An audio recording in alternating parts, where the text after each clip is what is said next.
Let's start with yesterday. Let's start with tomorrow. Let's start with morning. Let's start with now. Then. Where? When? Where? Let's start with winter. Let's start with white. Let's start with north.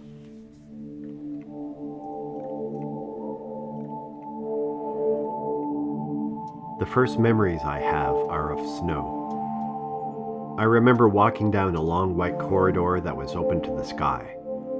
I now realize this corridor was just the snowbanks on either side of our apartment walkway headed out to the street. The banks stretched up and over my head and felt like a long white hallway, a hallway open to the sky. I remember the first snowman we built in my grandparents' backyard.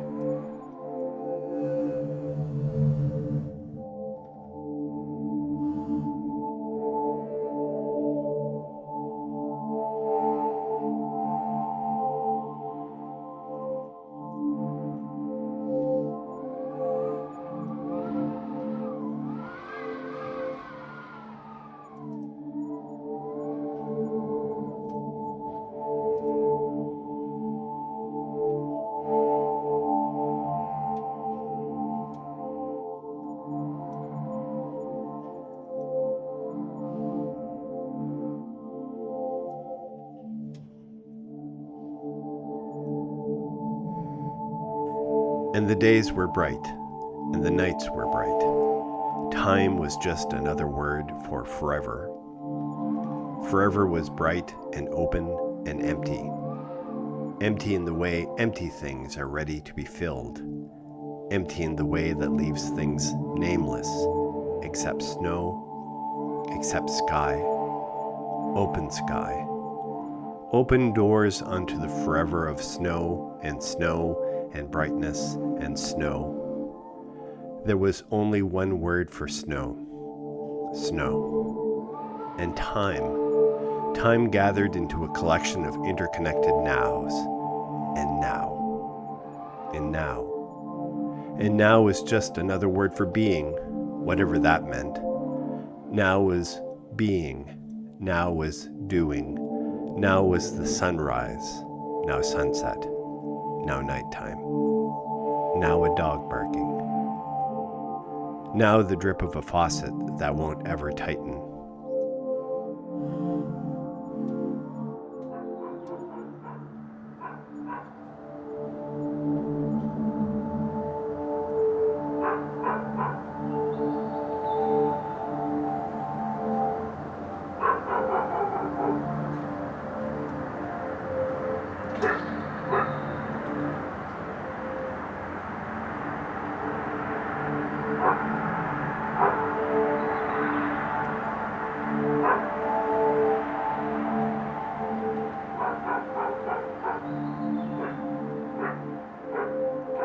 And where the sky slipped behind the mountains, and where the fields eased against the forest, and where the water drew and redrew and erased and drew and redrew its lines upon the shore. This was the world.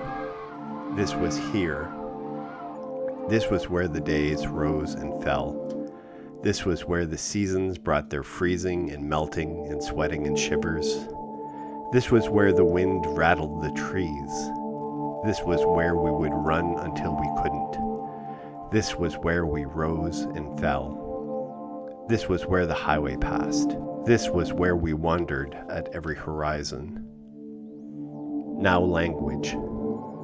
Putting words in their place, putting places into words, putting words and more words into empty spaces between here and there, learning the names of constellations, learning about distance and how that is measured, learning that your now and here stretch outward to touch others, learning that others each had their own nows, their own heres, learning that horizons lead outwards to other horizons, and so on, learning about leaving, You are here.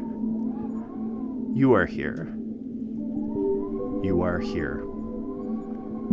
But isn't that true no matter where you are? Let's start with winter. Let's start with white. Let's start with north. It's a weird relationship because it'll always be home, it'll always be like that sort of primal, your first home. Our fucking house was cold. Cold. It's not like that now. We have heat pumps and everything's comfortable. But back in the day, the old shitty house we lived in was, so the house was cold. Yes, I'd sit on the grate for sure. For sure. When I was about 7, we got Eric, we didn't even have a stove in our kitchen. We didn't have an electric stove. We had the old-fashioned, a real stove, but of wood. So that's what we had. You always had to keep it going. The stove always had to be hot because you can't just spark. It was cast iron. It was just crazy to live like this. But that's what we had. I never had to go find some place to go sledding because we could sled right in the yard. We had hills for it, snowmen. In the summer, there was always something to do. And it was great when family would come to visit because on our homestead, there's places for tents and trailers and stuff. So the homestead was always where the family would gather. So I have a lot of really great memories of the family reunions, families getting together, cousins visiting, sleeping over, parties, things like that. Oh, the suppers, how our grandmothers cook and cook and cook, right? So that I absolutely love. I had a really great, wonderful childhood because of that. In the wintertime, it wasn't as grown. For the first few years, it wasn't grown up. The bushes and things were not grown up the way they were at the end. And we used to slide down the hill from Mr. Fred's down into that area.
The question you get asked about growing up in a village of 300 people is, what's it like coming from such a small place?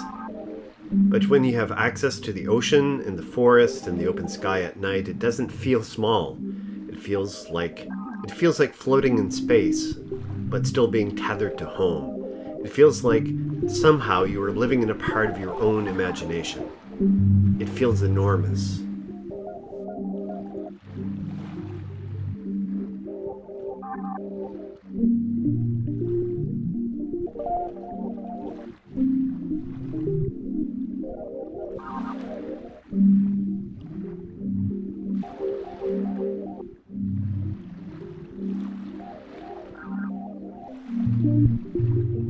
But that is the feeling. Like as soon as I cross that bridge, I'm like, relief, I'm home. I can see water on my right and like the mountains on my left. That is home to me. So yeah.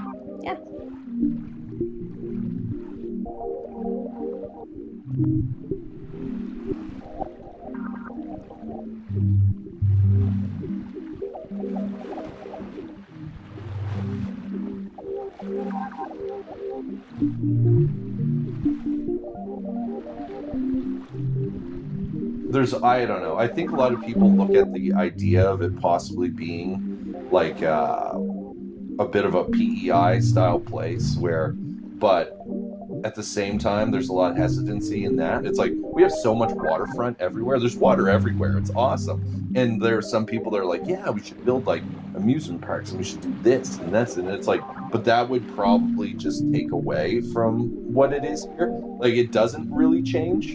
And there's something kind of nice about that. But at the same time, like, some things need to change.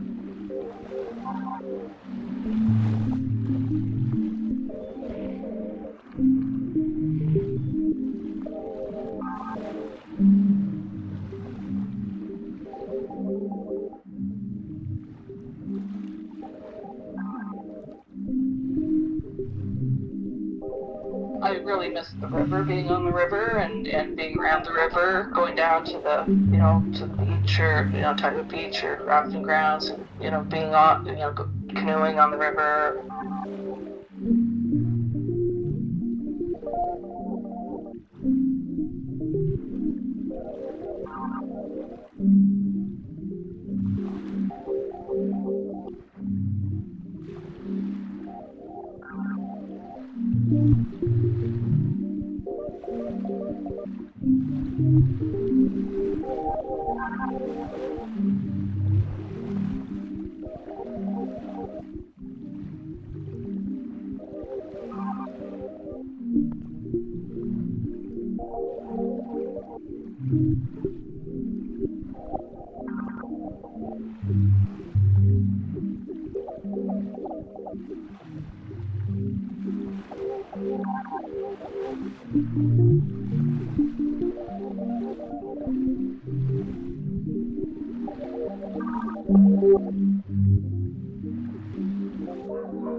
summer. I'm not sure what year it was, but it was summer, and I remember Francine Kavanagh coming over, and she was just as like I was, 6 years old, and wanting to know if I wanted to go look for the Roche en Or. It was agates, basically, that she was talking about. I think in my head that Campbellton will always be my hometown, and there's a certain comfort and just kind of I don't know, I guess ease of when you go back there, knowing.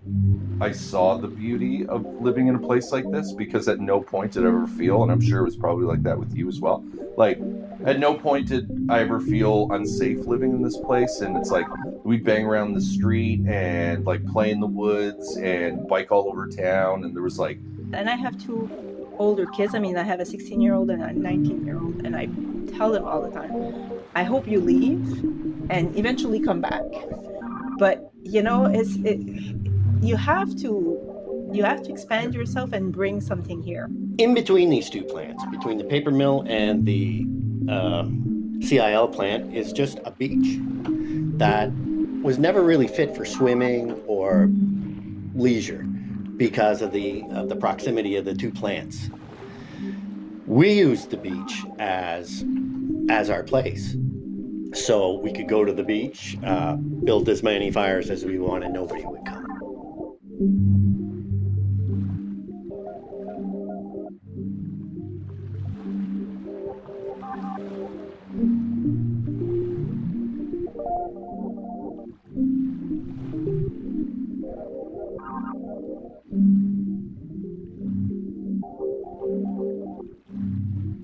Everywhere. Standing on the beach, looking at the horizon, watching the sunrise, hearing the tide. Water is always. Water is the feeling of everywhere. Even further inland, as the wind shifted east, the air carried a reminder of salt or the sour earthiness of low tides. Like a muscle always clenching and releasing, working at discarded glass and driftwood, dredging up volcanic stone, splitting layers of shale, revealing fossils, then erasing them, water is always. Forgetting and remembering, overwriting, holding the shape of the place where it is held, but changing it slowly, while we are asleep, through the seasons, under the cover of winter, the years we drifted away from the shore into cities and other lives. But then we are pulled back, our own internal tides, back to what is familiar yet unfamiliar, a shape that resembles our past, our memory of the past, but not quite. Water is always. It works, waits, rises, falls. Water is memory, but it casts and recasts our histories, showing us the places we remember, showing us these places slowly changing, showing us the new lines that it has drawn in our absence, washing over the "you are here" signs we imagined would be waiting.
And even now, if I were alone, I know I wouldn't go back to live there, but I certainly would like to have a pied à terre, as they say in French, some place where I could go for a few, maybe a month or so in the summertime. I left with no intention of ever coming back because it's like, well, I'm done. And but then you realize like the beautiful simplicity of living here, you know? It's quiet. Like people can walk by the front of the house and chances are I'm probably going to know who they are. Or it's like, you know, they'll stop and just like look at our flowers, and then we have these little conversations, and I pet their dogs, and like, you know, there's something charming about that I love about this area. Like you were saying, like your childhood home and your parents' childhood home, right? That is no longer there. And I see a lot of evidence of that. I go back frequently. So I go back every month, I would say I'm up there. And what I notice is new, not only like places that have always been there, either changing or being bulldozed, but I see new development. And it really does change the whole face of the village. Like the village now has at least half of the properties are summer homes.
The evergreen that marked the entry point of a path into the forest, the almost waking to hear trains passing, feeding the wood furnace in the middle of the night, the walk out to the point, beach towels wrapped around shoulders and waists, drinking from a stream, the shed full of rusted tools, snow before Halloween, the long walk down the hall to a pantry past a room that was never used and always dark, lilac and roses, learning to swear in Catholic French, the national anthem before the TV test patterns, dogs barking after midnight, measles, chicken pox, the mumps, endless fevers, watching the sky for UFOs, lungs that never ran out of breath, legs that never tired, groceries on Friday, hockey night on Saturday, the smell of tobacco drying in the dining room,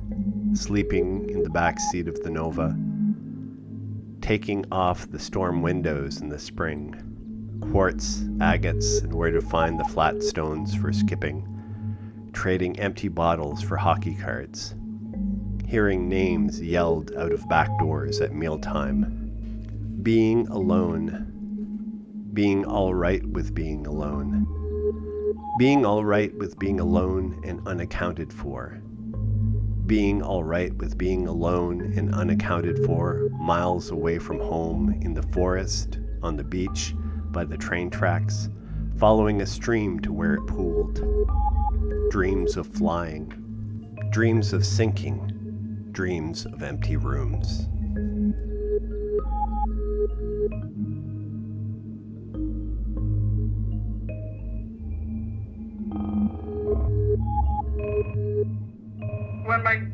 When my mom had dementia, or it was right before she was diagnosed. One time she was actually at the regional hospital because she was a volunteer there, and she told me later that she had gotten lost going home, and she was from Grand Cascadia, Okay. And she ended up driving across the bridge, like to go, quote unquote, home, right? But like her brain went to that. That's where her brain told her to go when, in terms of going home, right? Not to Flatlands, where she I have roots, so she's latched onto that. She quite enjoys the stability of my little square, which still stands today, which won't forever, but as of today. And I connect a lot of that to the house. And you're telling me you lost that house. It's a big thing. The house is a big thing. It's not a person, but it's something. I used to have a lot of dreams about Campbellton, but now that I've moved away, I would say that I don't dream about it often. I have very vivid dreams located in Mary Jane's house and in Christie's house. So like I can sort of be in those houses, you know what I mean? And my own house too, but like those houses really stand out. And also the streets sort of around Lansdowne, say from like George to sort of that core part, like down around by like funeral home, like Mars Funeral Home and all that. Like I remember like sort of having those dreams. It hasn't happened recently, but in that area, like sort of walking through those streets and walking up and down those streets and like over towards the library and stuff. I used to have this dream about going into a house where there was all of these rooms that you went from one to the other, and it was more exciting the next one, and it was such a discovery, and it was like an adventure. I always or often had that dream, and I mentioned it to Isabel once, and she said it was probably because you remembered Grandma Calvert's original house that used to be an old house that had many rooms, and that I don't remember, really going there, but probably my subconscious somehow remembers it. She was, maybe I was 2 or 3 years old when she moved to the house in Nouvelle. So after Isabel explained that to me and explained what the house used to be like, I never had that dream again after.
Yeah, even though my kids, this is their home, like this is our house, is their home, this is the only home they've ever known.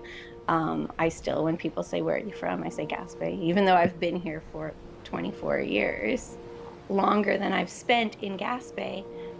It's still, I consider myself as, Gaspésian.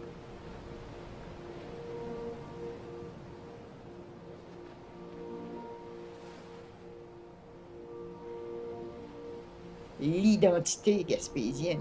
Pourquoi la fondre avec une région aussi immense? Puis en plus, les îles de la Madeleine, si on n'avait pas eu notre lien commun acadien, ben là, il y aurait peut-être probablement eu une part plus autonome pour eux autres. Mais ce n'était pas le cas. Mais quand même, la particularité des îles, moi, je l'avais faite dans leur bulle, dans l'intérieur de notre organisation. Donc les îles, c'était comme les îles, tu ne font pas ça avec la Gaspésie, là.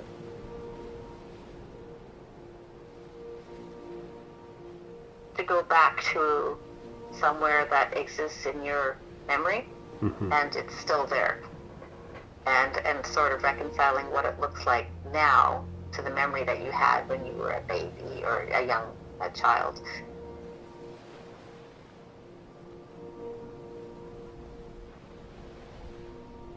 And it's funny because I've been here since 2000, so 24 years, yet I still see myself as from there, not from here.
What can hold us here? The mathematics of nostalgia? Subtraction, division, scattered remainders. Everything else grows around us, maple, birch, and oak, new ideas obscuring the view. Tides are higher, breakwaters submerge. No obvious path, but still, here. There is a here. Whether blood or postcards or just the sound of air or its taste, the ozone of mountaintops, how pine pulls and pushes, and the sea promising its always, providing its chorus, singing, you are here, and here, and here. Either echo or image or aftertaste, the mathematics of memory, of music. Some songs stay locked away, waiting, traveling inside us, whether blood or the fractures in a stone, remaining always where we left, where we return, knowing now where here might be.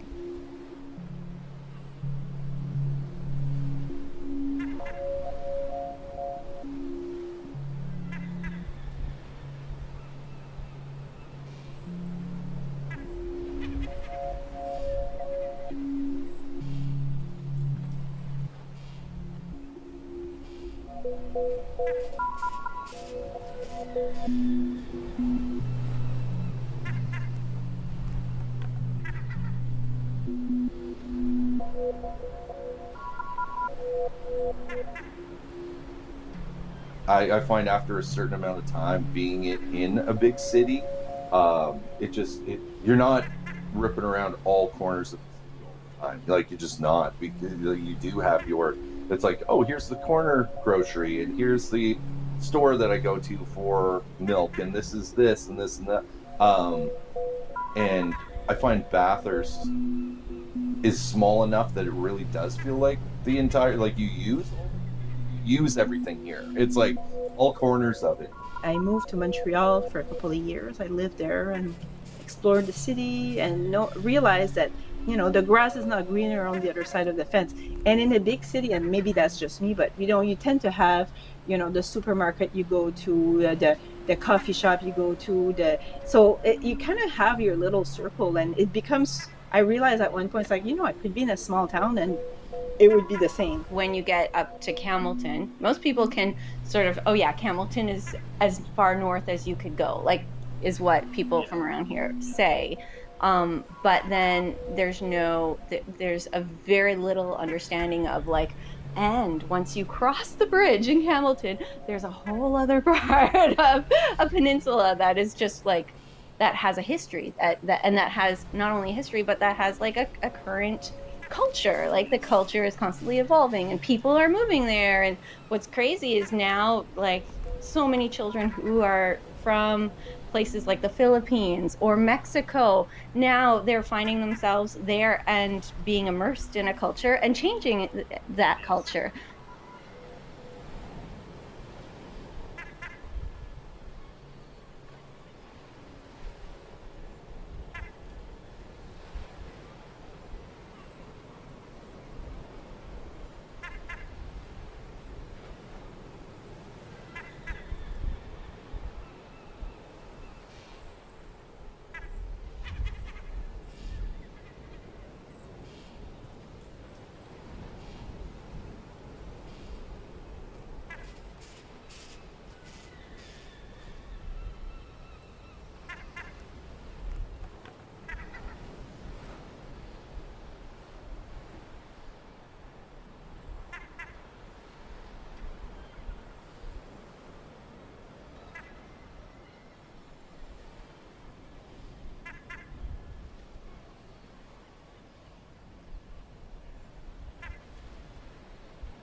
Let's start with yesterday. Let's start with tomorrow. Let's start with morning, nighttime. Let's start with now. Then. Where, when, where.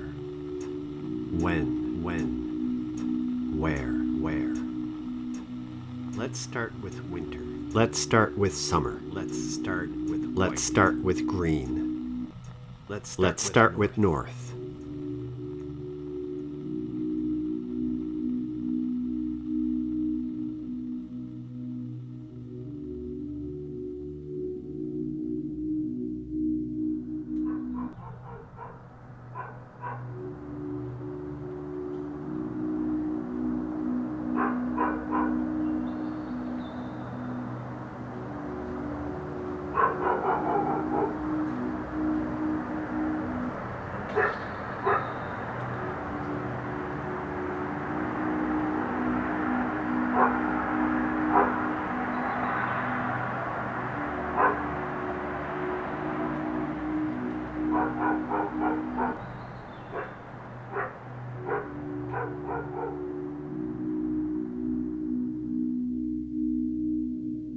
And so that's it. Moving back, it was like, moving back in my parents' basement, huge failure, not finishing university, like horrible, like it was nightmare. I think I even mentioned earlier, like Bathurst used to be a city, and it's still a city by title, but by population it is not. But like you're starting to see more people coming, but it's becoming like kind of transient, which is weird because it was never that. Like no one ever came to Bathurst for 2 or 3 years. It's like, no, you lived here until you die. It's a good place to just die in. And today when I go home up north to Dalhousie, I really feel a huge disconnect now. Not only have many people left, but many new people have moved in who I don't recognize. I found the language is different. I grew up English, Now I'm hearing a lot more French, so nothing wrong with that, but I don't communicate as well. These old places are gone, so it's not the same. My mom's still there, and someday she won't be. And I think about that. Will I still go back? But like I said, it was the social aspect. I felt lonely a lot. I felt isolated a lot. It probably made me age a little faster too because of it. So yeah, so there was like kind of that dichotomy of like, I love it, I hate it, I want to leave, I want to come back. You know, it was a double-edged sword growing up. Yeah, so I think that, and I feel like a lot of people in high school too, they have that I need to get out of here mentality. But I find a lot of us have come back.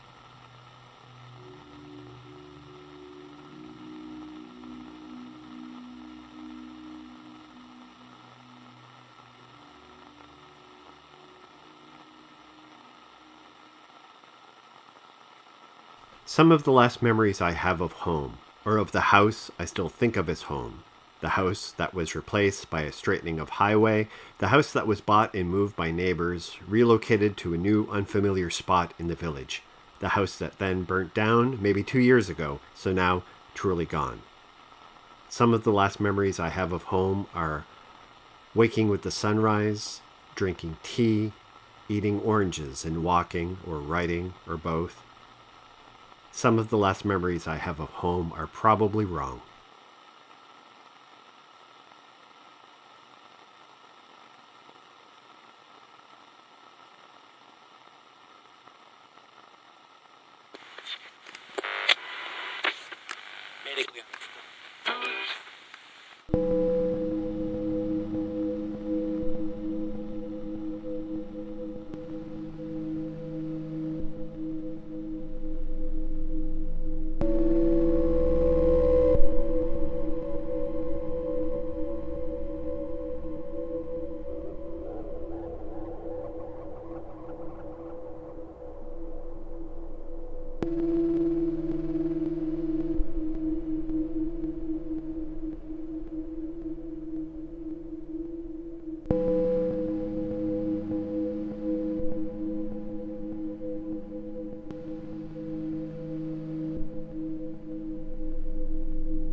I'm always sort of impressed by, the people who are living there are still trying to make it a relevant place to live, not something that's been left in the past, although my partner did think that it seemed like it was stuck in the 1970s when we went there.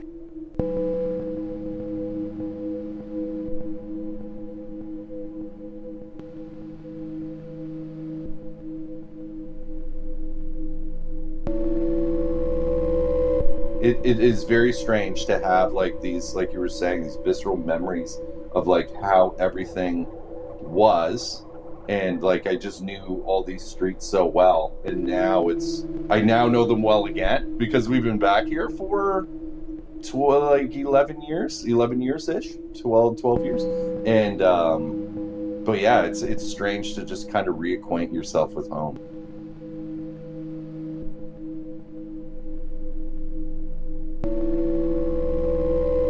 We actually lived in Memramcook. We had a house there for 12 years.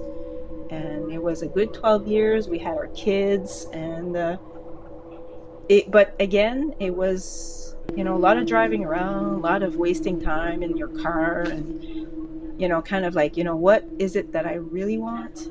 And, but, I had in the back of my mind, eventually maybe I'd come back to Campbellton. But it was always because I was hearing a lot of negative stuff as well, but it was always, if I come back, I want to come back with a solution, not to be part of the problem, right? So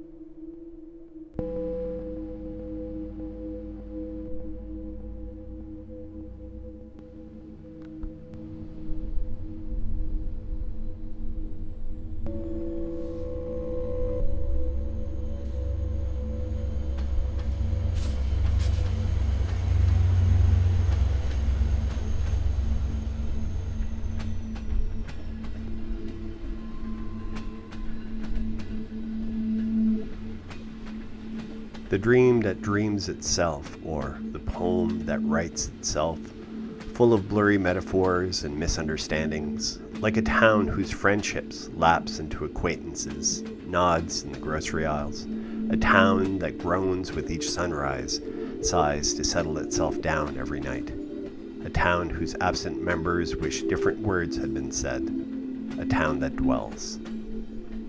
Every town has its great fire of, and every generation thinks it has earned some apocalypse, some end that will justify its own point of leaving. In every coffee shop you'll hear about when it was better, or how it was never good even then, or how much better they have it over there, over there, over there. But you are here, where a bedside clock insists that it is indeed now. Time whispers its promised path with each breath that rises, then escapes, and again we follow until we can't, and again finding here or some other here.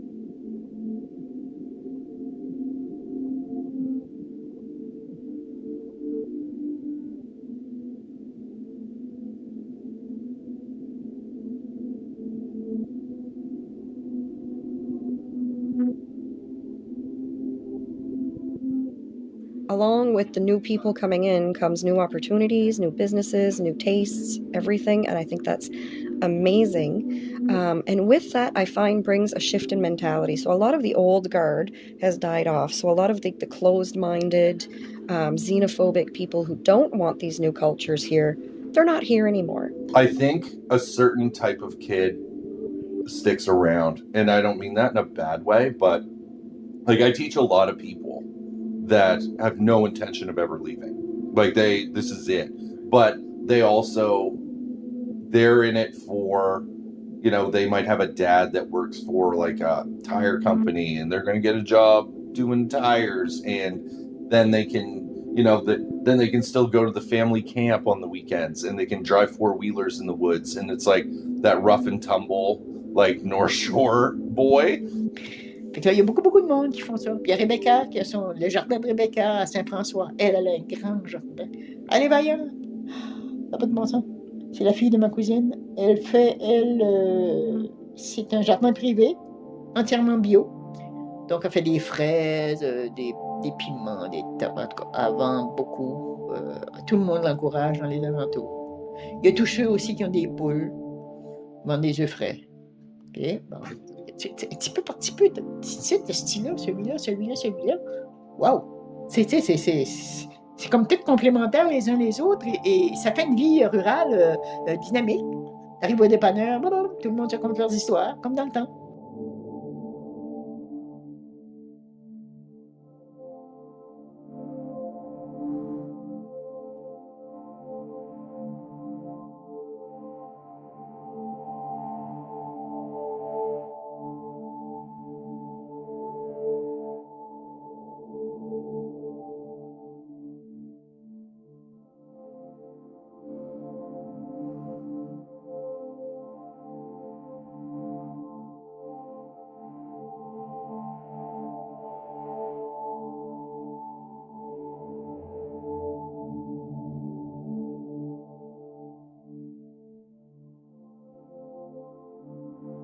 And when I die, my ashes will be spit out at the mouth of the Restigouche. To me, the older I get, the more, I guess I'm getting a romanticized version in my mind too, or vision, not version. But I remember thinking at your mother's funeral, she's so lucky to be buried here. That was my thought. And so I have instructed, I will be buried with Leon in Nouvelle, but I've instructed that some of me be scattered over Pointe-la-Garde.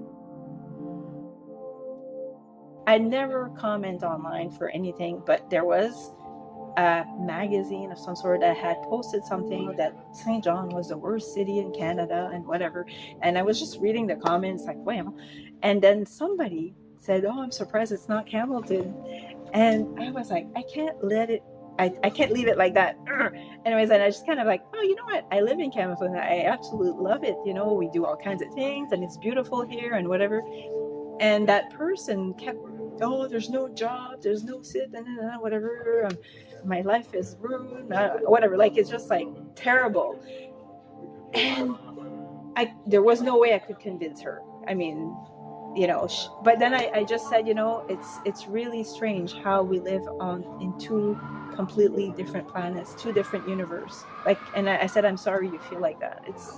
And that's what it is. It's like we're completely, you know, you can have a perception of a place and feel completely negative about it. And the perception I have of this place is positive. I mean, I'm not saying there's not any problems. I mean, it's like anywhere else, and there's work to be done, but, you know.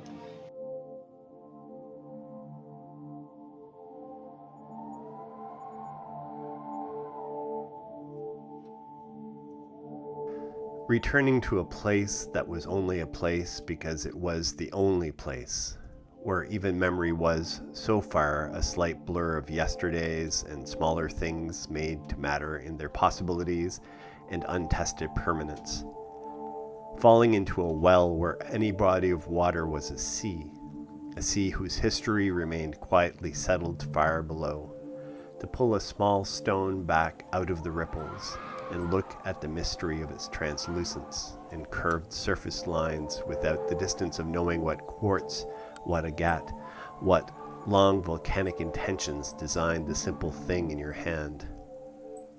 The uncomplicated process of escape, each day, door rattling against mudroom frame, keyless because nothing is locked, not yet, and disappearing into the trees, becoming nothing more than a part of the easterly breeze, or waiting, laying in the grass of the backyard for the great everywhere of night sky to introduce its mysteries.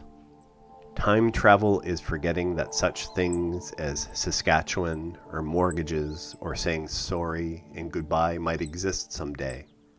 Believing that this small everywhere and everything was not complicated by the later limits of so far or as yets, holding each moment pulled back from its ripples and testing the vocabulary of belonging, of knowing, of forever, of just now.